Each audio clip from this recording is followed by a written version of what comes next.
appreciate the witnesses being here.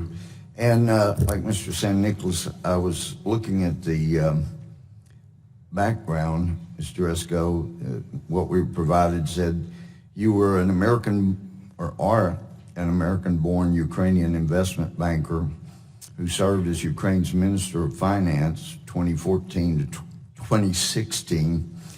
I'm curious, in your position there in Ukraine, were you aware of Ukrainian President Petro Poroshenko dispatching Olga Vilkova or any other Ukrainian official to the U.S. in order to conduct an influence campaign on the 2016 election here in the United States? I'm here to report on Promesa and Puerto Rico. Your credibility is an issue, just as I don't Mr. have San any Nicolas. knowledge of the details that you just described, sir. I didn't ask if you had knowledge of the details. I asked if you had any knowledge of the president sending Vilkova to the U.S. I do not have any knowledge of that. You don't have any knowledge on how that was financed as Director of Finance? It did not occur while I was Minister of Finance, sir. Well, you were there. Mr. Gohmert, if I may.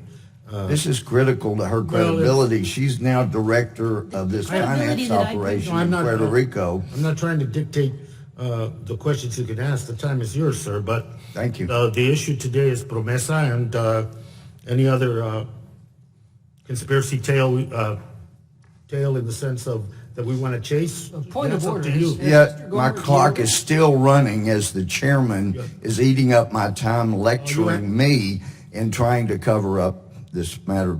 But let me ask you, Ms. Jaresko, are you aware of Ukrainian parliamentarian Vilkova April 12 meetings with Liz Zentos and Eric Chiramella of the Obama National Security Council?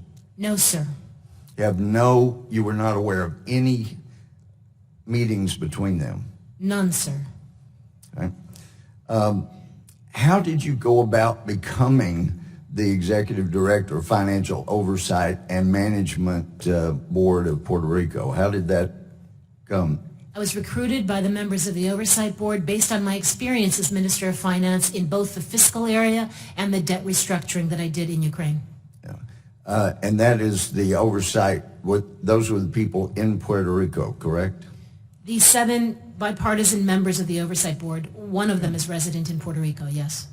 Do you know who recommended you for that position?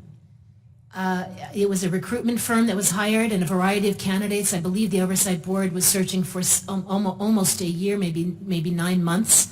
And it was at the recommendation of the board members that the board took that decision. Yeah.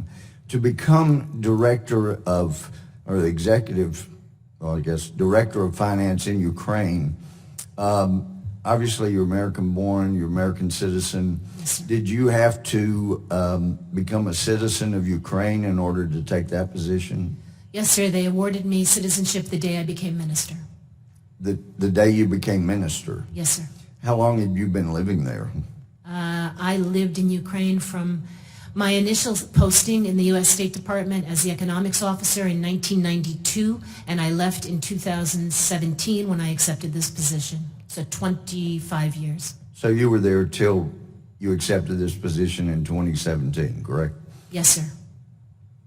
All right. And what did you do from April 2016 until you accepted this position and moved to Puerto Rico? I took a break from my role as Minister of Finance during the war, and during the economic collapse of the country, which was very demanding. I did some public speaking, both here in the United States and in Europe. Okay, so and reacquainted myself with my children. Okay.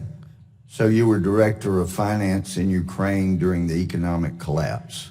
I was Minister of Finance after the Revolution of Dignity. I became minister in December of 2014. Remember, the revolution there ended in February. Crimea was occupied illegally, and then eastern Ukraine was attacked.